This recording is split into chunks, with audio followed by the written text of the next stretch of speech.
Well, I can just say that I'm sorry for the pain it might cause the families of the victims, and there's nothing I can do about the past, but I hope that the future I can do something about the future. So Omar Khadr's plea to move on from the past taps into one of our great American values, second chances. Sounds reasonable enough, right? But what if I told you that he's asking to move on from being a vicious murderer?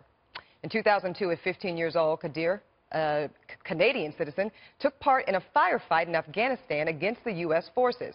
During that battle, Khadr killed a U.S. Army soldier, Sergeant First Class Christopher Spear. Now, subsequently, Khadr pleaded guilty and was sentenced to an 8-year prison sentence in military prison. But here's where things get complicated. The Supreme Court of Canada later ruled that Canadian intelligence officials got the evidence from Khadr under oppressive circumstances, such as sleep deprivation during interrogations at Guantanamo Bay, and that they then shared that evidence with U.S. officials. So basically, the court decided that the plea was tainted by coercion. And on that basis, Khadr has appealed his conviction, and that appeal is currently still outstanding. Now, typically when officials commit wrongdoing, they're required to make the person that they wronged whole. They do that with money.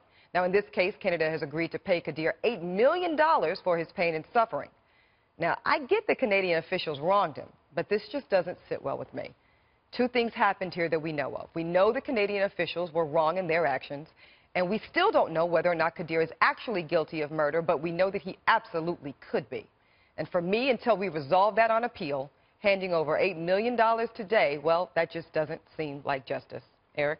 Why in the hell does he have any rights at all? Why, listen, you want to do that? Canada, knock yourself out. Keep that SOB in Canada. Here's the issue. Enhanced interrogation techniques that we used in Guantanamo Bay. 3 times it was waterboarding. It stopped. Sleep deprivation is now an enhanced interrogation technique that's illegal. You can't keep someone awake if you want to get them to admit to a crime.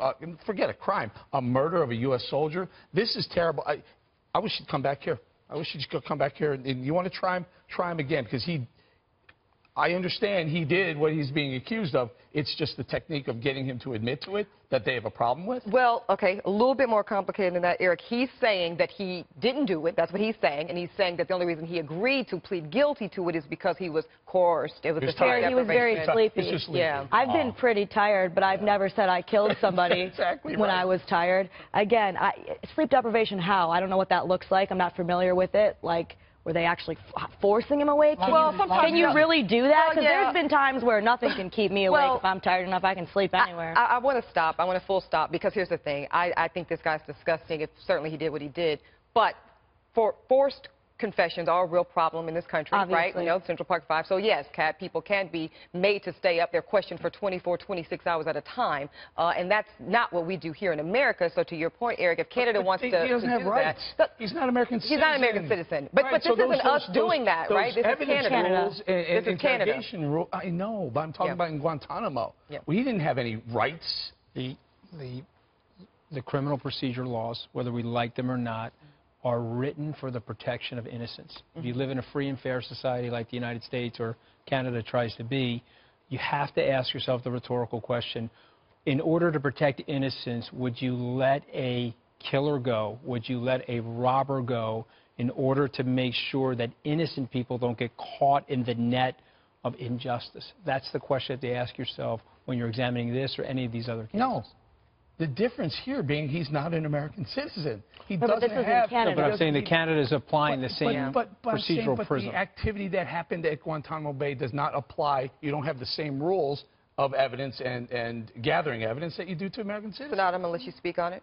Yeah, I'm a war survivor. And look, I can tell you, living for 4 years without food or water or being shot at by snipers every day and mortars is not easy. So all I can tell you is that I can feel a lot of sympathy for victims of any conflict. When it comes to people who actually committed acts of violence, I also do believe that they deserve the right to a fair trial. I don't know in this case, I don't know all the circumstances, but it seems like that he said he admitted to all of the war crimes based on the fact that he was tortured.